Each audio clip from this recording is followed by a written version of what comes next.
So yeah, a little bit about myself. So as Joyce mentioned, I worked in UNDP, the United Nations Development Program in Asia Pacific office, and I work with around above 20 countries in APAC on youth social entrepreneurship and innovation. And also at the same time, I'm running my own startup.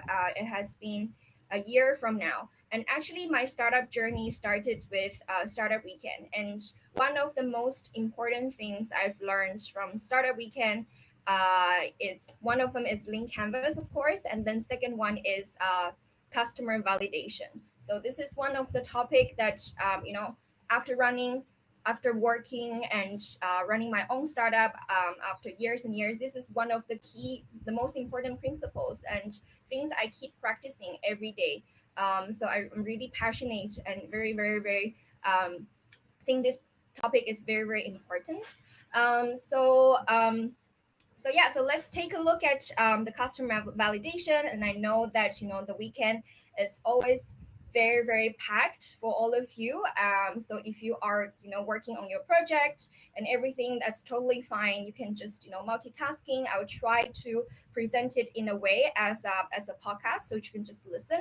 But if you there's one key message that you need to take out from this whole session, just always remember this, that you need to build a product that really address the pain points, the problems of your customer, and you really build a product that people want, right? And the following session is really about why this principle is important,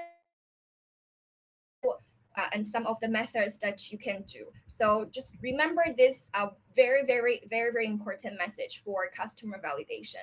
So so let's just jump through it. And so this is a quote from Steve Blank. More startups fail from a lack of customers than from a failure of product development. And what's so special about this person is that his customer validation methods leads to the development of lean startup concept, which is the canvas that you've learned just now. So he's basically laying the foundation, through the customer validation, laying the foundation of lean startup, and which creates a trend, a movement in startup ecosystem. So for the goal of a startup is really to figure out the right thing to build, and the thing is that your customer want it as quickly as possible. So that we've all witnesses hundreds of companies, and the one that rise to the top are the ones that really have great products, and the team that also in the sync with their customers, that they are constantly talking to them, they're understanding what they want in depth, and then they know the fact what customer pain is, and their solution has a niche to solve it, right? So a very vivid and a good example is from Toyota. So they have this principle called Genchi Genbutsu. So basically it means that to go and see it for yourself. So this key principle is a Toyota production system. So it's really about, you cannot be sure you really understand any parts of the business problem unless you go and see yourself firsthand, right? The person that the person that created this Genchi Genbutsu, so his name is Taichi Ono. So basically, when he was about trying to understand the minivan for as when he's like designing and developing their new car model. So he really went for a road trip. So so went through 50 50 continental US states, 13 provinces in Canada, and all parts of Mexico. So he really going for a road trip to talk to customers on the ground to get further insights of what customers really want. So one thing that he discovered through this process is that when a family going for a road trip, it's not just what the person who's the driver that has like a special needs, but it also the family, especially the children. So when they are started to communicate their product, they talk about how comfortable it is for children, and at the end, the sale rose 60% from the previous years, right? So this constant communication, constant getting insights from the customers, will make sure that we're always at the advantage of in the market. So on the other hand, why do some of the new business fail is because that those businesses are building a product or services that no one wants, right? So then let's talk about how can we do a customer validation. How do we do that? So first, the first step is really to set a goal. So how many customers should we target in our first sample, as our first step, and what would be our desired outcome, and how does the outcome progress overall product development? So let's what would be the questions that we are asking? How should we design our experiment? So let's we have around, I guess, from now to tomorrow pitching time, we have less than 48 hours. So make sure that you pick a low hanging fruit and ask yourself these questions. How The first step is to set a goal. How many customers do we want to target for our first sample? And we can't go to the whole international market as the first step, right? So where do we start, and what would be that desired outcome, and how does that outcome would progress? So after the first step, what do we vision for the step 2, step 3, step 4? So and then we create a hypothesis. So so what do we believe, what's in our, and what's our envisioned target market, and how should we what's our measurement to it, right? So we have to create an hypothesis, create an assumption, so that we can validate that whether or not it's true, and we can adjust and we can adjust and tweak our validation, our hypothesis, through the validation process. So for example, this is a way to create your hypothesis. So we think that 10% of targeted millennial online consumers will make at least one direct purchase per week on Groupon because they have low growing interest creating routine habits in local commerce, right? So if you have if you're on this slide, you can take a screenshot. So try to create this sentence. We think which target market will do this action, these solutions for what reason. So basically, with this hypothesis, you try to frame your target customer, your first group of people, and then you try to understand what are their underlying needs. So with this hypothesis, you can really validate, are those people in this market really have these needs, or are they really or people with this underlying needs, are they really in this market? So there are various things that you can validate later on. um, and when we want to try to understand the market, most of the time, our gut feelings, our first thought is, let's use survey, and then send it out to like do an email to everyone in my contact list, and try to gather as many data as possible, and try to see how much stuff that we can collect, right? Like in terms of number of response. Is that a good idea? Not really. And why is it, like if you're getting 400 responses within 24 hours, does it make it a good customer validation? No. It's actually, the reason is that when you are sending out to people and asking them to fill in, spend 10 minutes to fill in this and stuff, actually when people are filling the survey, you don't see their face, right? And you can't collect as much information. You can only get what you were getting from the survey, all this like very cold answer in your database, and it doesn't give you a good context.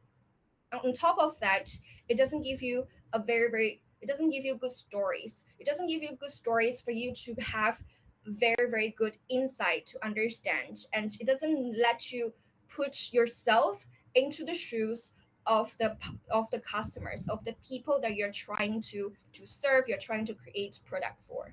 So what you need to do, you are verifying, right? And the survey, they don't validate, they can only verify, right? So what you are doing is that you are validating your hypothesis, you are validating your assumption. So the most one of the most useful tools that I'm still using after years of working on the on my startup, working on supporting other startups.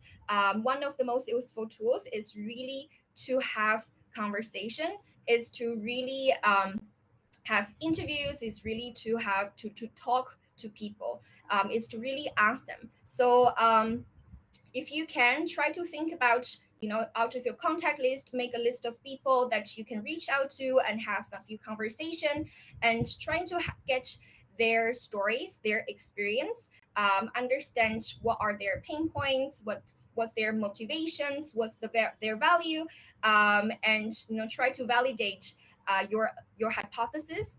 So and I would like to take a pause here, and I would like to invite all of you to take a look at the screen, to see this founders auth. So because I think this is a very important step in the startup process, really having these connections and conversation with our customer. So I would like to you don't need to like read it out loud, but please take a look and try to perhaps say it in your mind, in your head. You don't have to say it out loud. So yeah, so I would like to invite all of you just to take a look and really let it sink in your mind.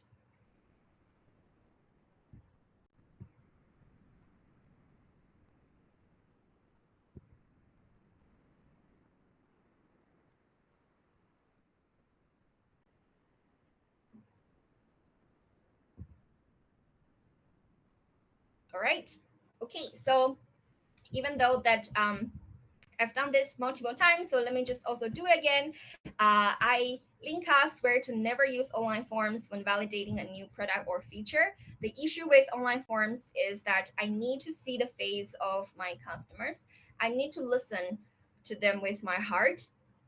I am an early exploratory mode, just starting to understand this problem and its complexities. All right. So right. So we are going to learn a little bit more about how do we do interviews, how do we have this conversation with our customers to understand their stories better. So you have to remember this, that the person that is sitting or is having that conversation with you, they will lie to you. And why? It's a very common thing, because they love you, because they don't want to disappoint you, because they would rather tell you what you want to hear. And obviously it doesn't apply to everyone around us. We'll always have our friends who are very honest, sometimes brutally honest and very straightforward. So this doesn't apply to them, but they are people who are, who really care about our feeling.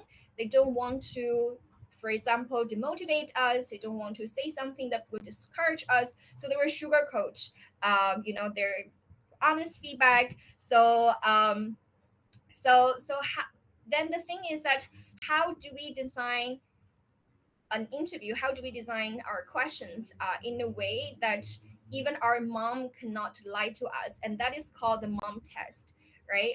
So it's really about asking them to talk about their life instead of asking them about what do they think about your idea. It's about asking about their specific things happen in the past, or instead of like generic opinions about the future, right? And then other things to remember is that when we're doing interview, let our interviewees talk about their life, their problems, their troubles, and your idea are not relevant here in the conversation, because you are trying to understand the problem they're facing, right? You're trying to understand their stories and what are the pain points that they're living, the pain points that that troubles them, right? And also asked about specific past. You can start with, when was the last time when da da da da, right? And again, don't yet ask for their opinion on your idea. And then listen with the heart, word for word, read their body language. The less you talk, the better. Just listen and let them, you know. And there's a icebreaker, or there's a, like a very fun tool to use. It's called 3 minutes monologue. And so we usually do this, just ask a question and then say that I'm going to let you speak for 3 minutes. And in this 3 minutes, I'm not going to interrupt. I'm just going to listen. And if you go over 3 minutes, that's totally fine, and it's even better. But you have 3 minutes, like without any interruption. So just share whatever that comes into your mind. No judgment of your own thoughts. Just release everything that comes to your mind whenever, what the when you hear about this question. So you can try that, this 3 minutes monologue with your interviewees. So then the step three, so the step one was set the goal, the step two is create hypothesis, step three is to design your experiment, right? So then, then this part, what you are trying to understand is, do customers recognize that their problem is a problem, and was there a solution? If there was a solution, would they buy it? And will they buy our solution, and can we build it, right? So here is really about, trying to understand what have they done previously on their problems, and what is stopping them from finding a better solution, and how can your solution really address their pain point, and how would you, what are the some of the potential channels or potential entry points that you can foresee for your solutions to, for you to communicate your product, right?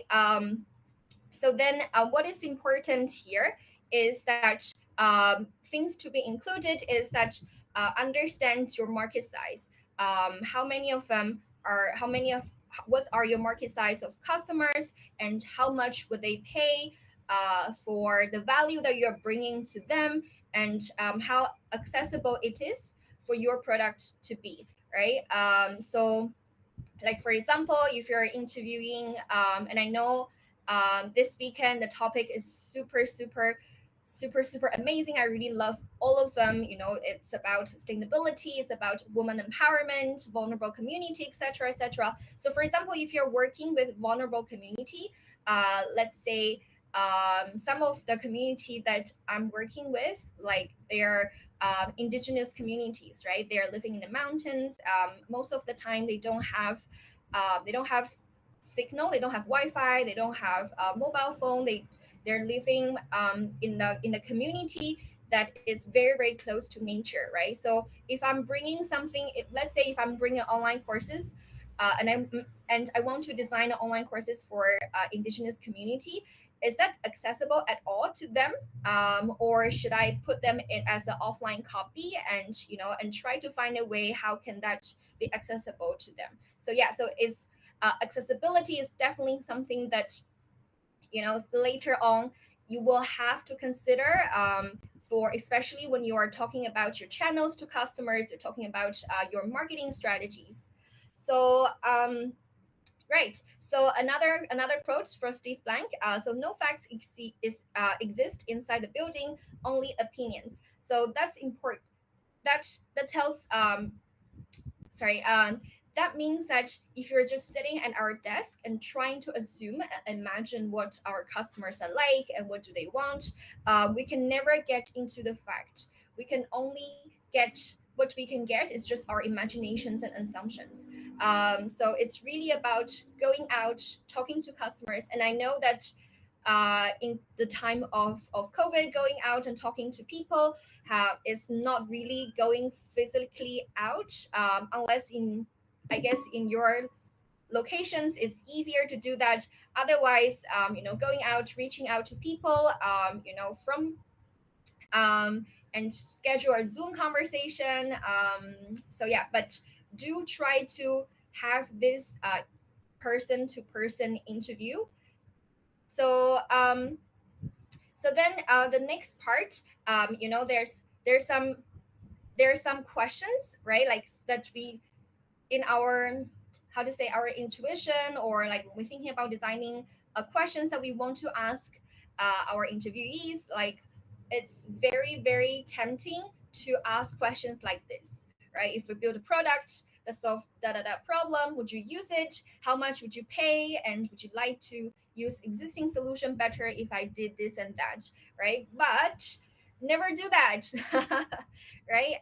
So why? Because in customer validation, if you really want a genuine answer, you really want, if you really want an answer that, remember the mom's rule, you really want the answer that even your mom can't lie to you. The three golden rules are: don't pitch your idea, don't talk about the future, and don't ask leading questions, right? It should all start with a problem. So we must through because we need to learn what customers really want, not what they say that they want or what they think that they should want, right? The thing is that um, what a lot of like psychologists, a lot of like psychological studies shows that um, as a human we have our multiple self, right? We have our current self and we have our future self, right? So things happening right now that our current self, most of the time it's really hard to connect with our future self, right? If I say, okay, tomorrow I'm have this a list of 10 things I will need to finish it, and I'm planning for my future self, I'm saying yes for my future self, most of the time it's not going to fulfill, right? Obviously there are a lot of people who are very disciplined and they accomplish or they commit to everything that they say in the past. But the tendency and the trend is that not every human being can connect and associate our current self with your future self, right? And that's where there are issues of, for example, procrastination, or that things that we are, it's really easy for our current self to promise things for our future self, right? So that's where you don't want to go into, because that will give you a false projections of things that you think the future will brings you, right? So rather you should focus is on the past, because no one can lie about their past, right? Whatever happened, and things that happened in the past are, are settled, right? You can't change the fact that in the past. So so sorry. So uh, the thing the reminder here is really to focus, not asking questions for future, but ask for the previous experience. So for example, some of the questions that you can ask about, their previous their past, was like, what's the hardest part about some of the problem and that they've encountered, and can you tell me about last time that happened, why was that hard, what if anything have you done to solve that problem, and what don't you love about the solutions that you've tried, right? So in this way you try to have really good insights of things that happen in the past, that will actually gives you ideas of things that you could do. You can try to, the values that are missing, or the pains from the customers, and you can try to think about what remedy you can bring them to, to soothe their pain. um, so so just one quick example, right? So let's take a look at the above questions. What is the hardest part about getting full tourism package? This is a little bit too specific, right? Because you want to encourage stories, right? But if in your case you think that it's the time to go specific, right? Because when you are interviewing and you're, start building the stories, the whole experience, and oh, it's time to go specific, and that's totally okay to go specific. Perhaps that going too specific in the beginning will also makes your interviewees very confused, right? So you don't want to do that. You can start to build and then try to create the whole scenario and the stories step by step. And then what is the hardest part about being a tourist? And that's like also a little bit too broad, right? So it's like saying, if you're working on, let's say, woman empowerment, right? What is the hardest part about being a woman? Right, obviously that's a really really great question, but it will take a while for you to get into, for example, the market that you're looking for, right? So you can say, what is the hardest part about being a woman in this target, for example, geographical locations, right? That makes it um, easier for your interviewees to also, think back about their experience, right? And then what is hardest part, being a tourist on a budget, right? So that's something that will actually, generate and create, allows your interviewees to think back about their previous experience. So another things to remember is that if it's not a big, if it's if problem is not big enough, if there it's not a big enough a problem, if they aren't trying to solve on their own, right? So that's why you are trying to ask, what have they done previously, to try to address their pains, and what won't work, right? What didn't work previously, and your only goal now is to learn to understand if there's a problem worth solving in the first place. And then step 5 is to measure, right? How does the data match with your assumptions, and what does it mean for the next phase of product development, and how does it affect our project timeline? So some of the tips that to remember is that, you want to encourage stories. So you can start with, tell me about a time, and then you let them fill in and ask open-ended question. For example, walk me through, and get into some of the specific points that you think that you want to dig deeper. And don't ask like leading questions, right? Don't in a way ask like binary yes and no question. And then ask why. So the first, ask them a multiple, perhaps there are more than just couple of reasons, so ask them to give you a couple of reasons.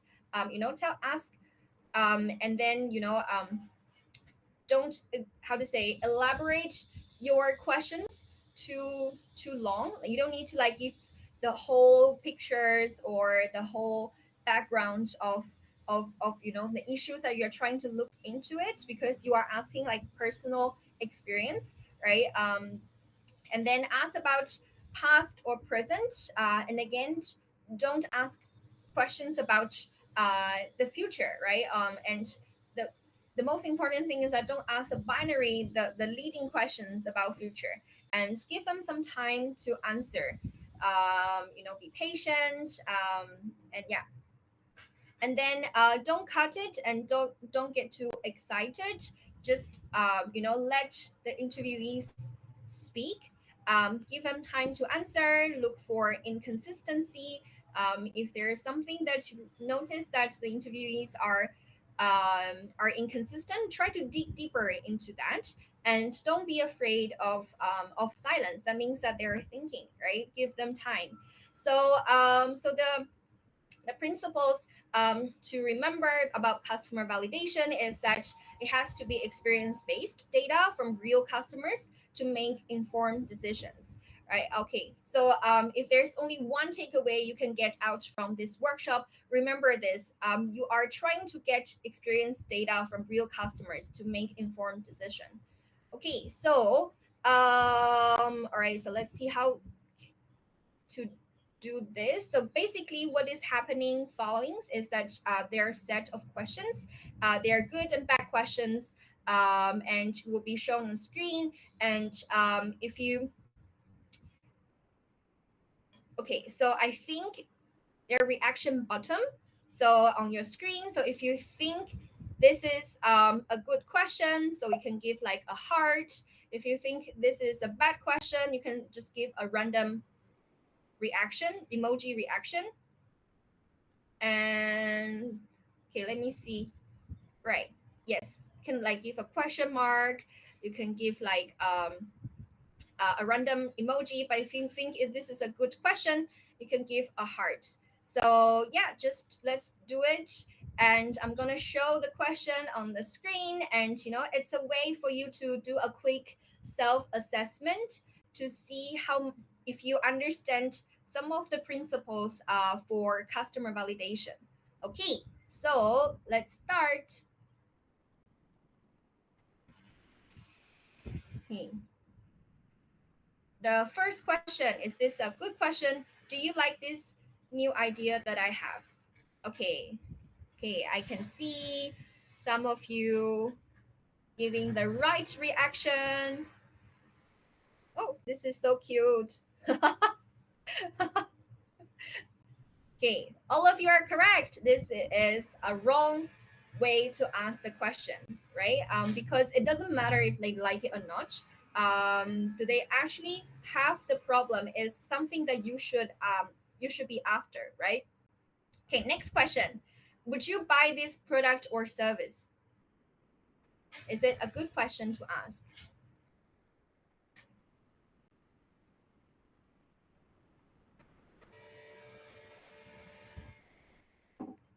Oh, nice, nice, nice, nice. Keep it coming. This is so cute. Okay. The answer is ta-da, nope. This is not a good question because, as I mentioned, it's easy to say yes to anything in the future, right? Okay. So next question is: would you pay? Would you pay $50 for this product or service? Is this a good question to ask? Okay, so let me repeat. If this is a good question, you put a heart. If not, you put whatever random emoji that you can find on your screen. And I like how creative some of you are, like finding a very, very funny emojis. Okay, the answer is nope. People will lie to you if they think it's what you want to hear, right? Because they don't want to disappoint you, and the tendency is that when we are talking to people face to face, we want to we have like this pleasing tendency, right? So the next question is: when was the last time this problem happened to you? Is this a good question to ask? Cool, amazing, right? All of you got it right. I know some of you didn't use heart, but I can sense that you are approving this because, yes, this is a very good question to ask because immediately tells us if they could be our potential customer or not. Okay, the next question is: why does this problem matter to you? Is this a good question to ask?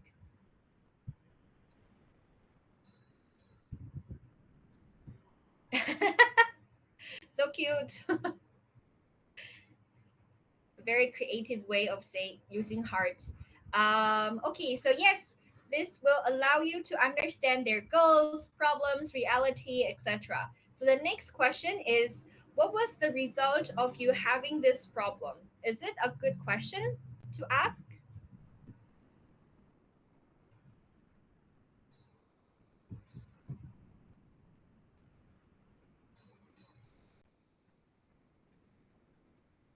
Okay. Okay, I really like Taon Naibi. I don't know if I pronounce your name right. You're so creative with like coming up with heart reaction. And you're all of you are right. This is a good question to ask. If there's no result or implications, then this problem doesn't exist, doesn't really matter, right? So it gives you really, really good insight. The next question is, walk me through the last time this problem happened. Is this a good question to ask?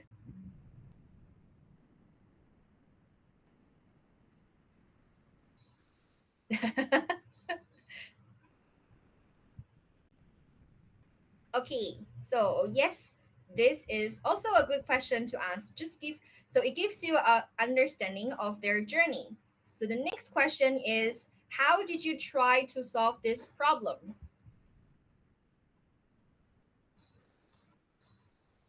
Okay.